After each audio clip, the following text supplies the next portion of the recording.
Electronic और print media के लोगों का बहुत शुक्रगुजार हूँ कि आप आज एक बर्निंग इशू को कवर करने के लिए तशरीफ़ लाए। मैं दो तीन बातें आपसे बहुत साफ साफ कहना चाहता हूँ।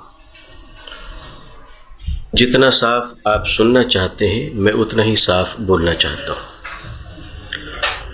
आप मीडिया इस देश की आशा है। लोगों का भरोसा अब आहिस्ता आहिस्ता आप लोगों पर से उठ रहा है। आपको ये बात गलत लगे तो मुझे माफ़ कर दीजिएगा, मैं आपका छोटा हूँ, मगर जिस तरह आप हमारे बारे में लिख सकते हैं उसी तरह हम आपके बारे में बोल सकते हैं। दोनों का अधिकार समान है। तो पहली गुजारिश, रिक्वेस्ट तो ये है कि आपके बारे में जो कॉन्फिडेंस लेवल हमारा कम हो रहा है उसको थोड़ा सा सेव कर लीजिए।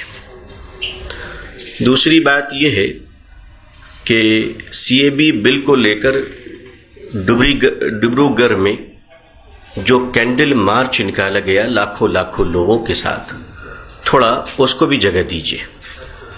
अधिकार बनता है कि आपके चैनल में और आपके पेपर में उस लोकतांत्रिक आवाज़ को जगह मिलनी चाहिए। तीसरी बात यह है कि सरकार शक्ति तंत्र का प्रयोग कर रही है। कोई बात नहीं, शक्ति एक दिन खत्म हो जाएगी, लोकतंत्र फिर भी जिंदा रहेगा। अगर हम जय हिंद कहते हैं तो हमारा जय हिंद कहना इतना दुर्बल नहीं है कि वो दम तोड़ देगा। तुम 100 बार मारोगे 100 बार भी भारत को हम जिंदा करेंगे। लेकिन सवाल ये उठता है,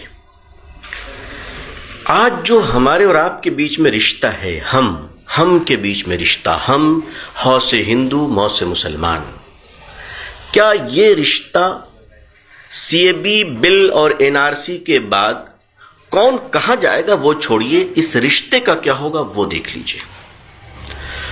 अगर आपको देश पसंद नहीं है, अगर आप भारत के टुकड़े करने के कसम खा चुके हैं, अगर आप दिलों के बंटवारे का संकल्प ले चुके हैं, तो आपको कुछ नहीं कहा जा सकता। आप जो चाहेंगे वो करेंगे।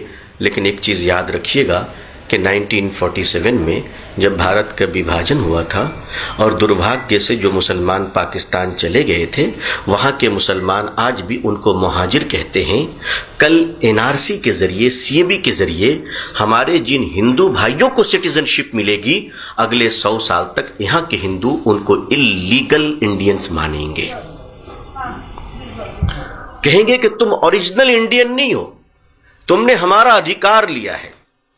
उनका क्या होगा वो सोचिए कि वो और उनकी नस्लें, उनकी जनरेशन इस इल्जाम के साथ जिंदा रहेगी कि हम प्योर इंडियन नहीं हैं, हमने शरणार्थी के तौर पर आकर सिटीजनशिप लिया है, भारत में, भारत के कंस्ट्रक्शन में हमारा कोई कंट्रीब्यूशन नहीं है, और फिर हिंदू मुसलमान दो अलग अलग शक्ति हो जाएंगे।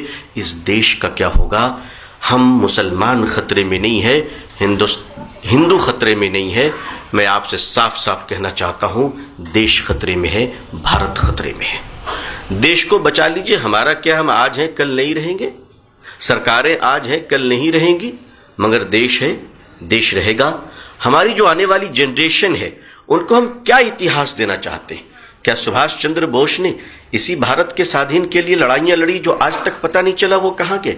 अशफाकुल्ला खान और तमाम लोग जो फांसी पे लटके थे, सिर्फ आपको नफरत इसलिए है कि वो मुसलमान हैं। एपीजे अब्दुल कलाम का क्या कीजिएगा, जिन्होंने इस देश को बचाने के लिए मिसाइल दिए? आप क्या करेंगे? कैप्टन अब्दुल हमीद की आत्मा को शांति कैसे दीजिएगा? अगर आप पढ़े लिखे समाज तैयार करना चाहते हैं तो इंसाफ करना सीखिए, और अगर जाहिल और क्रिमिनल समाज आप अगर क्रिएट करना चाहते हैं तो फिर आप शक्ति तंत्र का प्रयोग कीजिए।